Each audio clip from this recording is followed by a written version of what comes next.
Praise the Lord.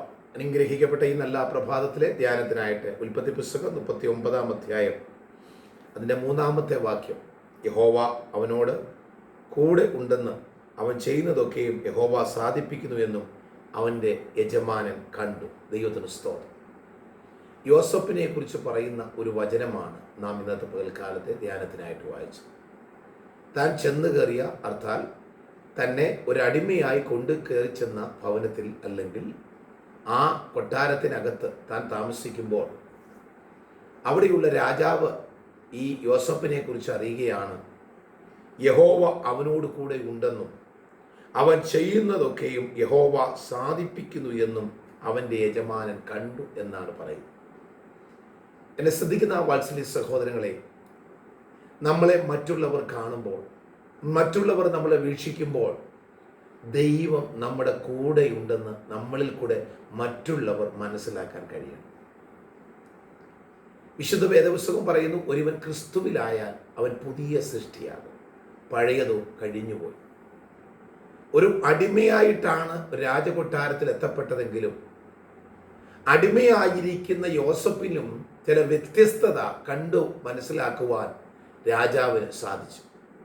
അങ്ങനെയെങ്കിൽ യേശുക്രിസ്തുവിൻ്റെ രക്തത്താൽ വീണ്ടും ജനനം പ്രാപിച്ച ദൈവമക്കളായ നാം ഓരോ മേഖലയിൽ കൂടെ സഞ്ചരിച്ചു പോകുമ്പോൾ മറ്റുള്ളവർ നമ്മളെ കാണുമ്പോൾ നമ്മളിൽ ചില പ്രത്യേകതകൾ ഉണ്ടായിരിക്കേണ്ടത് ആവശ്യമാണ്. ഇവിടെ 2-ാമത്തെ ഭാഗം നാം വായിച്ചു കേട്ടത്, യഹോവ അവനോട് കൂടെയുണ്ടെന്നും ആകയാൽ അവൻ ചെയ്യുന്നതൊക്കെയും സാധിക്കും. ഇന്ന് പകൽക്കാലം ഓർത്തുകൊള്ളുക, ദൈവം നമ്മുടെ കൂടെയുണ്ടെങ്കിൽ നാം ചെയ്യുന്നതെല്ലാം സാധ്യമായി തീരും. പലപ്പോഴും നമ്മൾ ചെയ്യുന്ന പല കാര്യങ്ങൾക്കും നല്ല റിസൾട്ട് കിട്ടാത്തതിൻ്റെ കാരണം ദൈവ സാന്നിധ്യം നമ്മുടെ കൂടെ ഇല്ലാത്തത് കൊണ്ടാണ്. നമ്മുടെ ജീവിതത്തിനകത്തെ കുറവുകളെ ദൈവത്തോട് ഏറ്റുപറഞ്ഞ് ദൈവത്തിൻ്റെ സന്നിധിയിലേക്ക് അടുത്തു വന്ന് ദൈവത്തിൻ്റെ കൃപ പ്രാപിച്ചു കഴിഞ്ഞാൽ നാം ചെയ്യുന്നതെല്ലാം സാധ്യമാകുവാൻ സാധിക്കും. നമ്മൾ എവിടെ ചെന്നു, എവിടെ ഏത് സാഹചര്യത്തിലാണ് ആയിരിക്കുന്നു എന്നുള്ളതല്ല. കൊട്ടാരമായാലും ജയിലായാലും മറ്റു പല മേഖലകളിലായിരുന്നാലും അവിടെയൊക്കെ ആയിരിക്കുമ്പോഴും നമ്മളൊരു ദൈവത്തിൻ്റെ പൈതലാണെന്ന് നമ്മളിൽ കൂടെ മറ്റുള്ളവർ മനസ്സിലാക്കണം. ഞാനൊരു ദൈവ പൈതലാണെന്നും മറ്റുള്ളവരോട് ഞാൻ പറഞ്ഞിട്ട് അവർ മനസ്സിലാക്കുകയല്ല. അതിനപ്പുറമായി മറ്റുള്ളവർ എൻ്റെ സ്വഭാവത്തെയും എൻ്റെ ജീവിത രീതികളെയും എൻ്റെതായ എല്ലാ മേഖലകളെയും വീക്ഷിക്കുമ്പോൾ മറ്റുള്ളവരിൽ നിന്നും എനിക്ക് ചില വ്യത്യസ്തതകൾ ഉണ്ട് എന്ന് മറ്റുള്ളവർ മനസ്സിലാക്കാൻ കഴിഞ്ഞാൽ നമുക്ക് തടസ്സമായി നിൽക്കുന്ന എല്ലാ പ്രതികൂലങ്ങളും നാം അറിയാതെ തന്നെ മാറുമെന്നുള്ള സത്യം ഇന്ന് പകൽക്കാലം ഓർത്തുകൊള്ളുക. ആകയാൽ ഈ പകൽക്കാലം കർത്താവ് നമ്മുടെ കൂടെയുണ്ട്.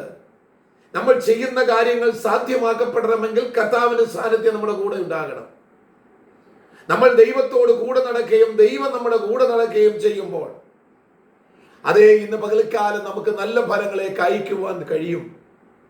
നമ്മൾ ഏത് പ്രതികൂല സാഹചര്യത്തിലൂടെ യാത്ര ചെയ്യുന്നവരാണെങ്കിലും, ഏത് വേദനാജനകമായ സാഹചര്യത്തിൽ കൂടെ യാത്ര ചെയ്യുന്ന ഒരു വ്യക്തിയാണെങ്കിലും കർത്താവിന്റെ സാന്നിധ്യം നമ്മുടെ കൂടെയുണ്ടെങ്കിൽ നാം ചെല്ലുന്നിടത്തെല്ലാം വിജയം കൈവരിക്കുവാൻ ദൈവം നമ്മെ സഹായിക്കും.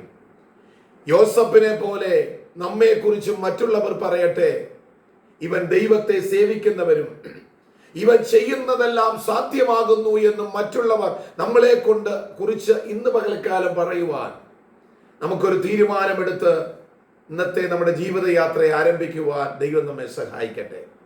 കർത്താവിന്റെ കൃപയിൽ ആശ്രയിച്ച് വിശ്വാസത്തിലും വിശുദ്ധിയിലും വേർപാടിലും സാക്ഷ്യമുള്ളവരായി മുൻപോട്ട് പോകുവാൻ ഇന്ന് പകൽക്കാലം ദൈവകരങ്ങളിൽ നമ്മെ സമർപ്പിക്കാം. അങ്ങനെയെങ്കിൽ നാം ചെയ്യുന്നതെല്ലാം സാധ്യമാകും. ദൈവത്തിന്റെ മഹാ അനുഗ്രഹം നമ്മുടെ കൂടെ ഉണ്ടാകും. കർത്താവിന്റെ കരങ്ങളിൽ നമ്മെ സമർപ്പിക്കാം. ഈ വചനങ്ങളാൽ ദൈവം നമ്മെ ഓരോരുത്തരെയും അനുഗ്രഹിക്കുമാറാകട്ടെ.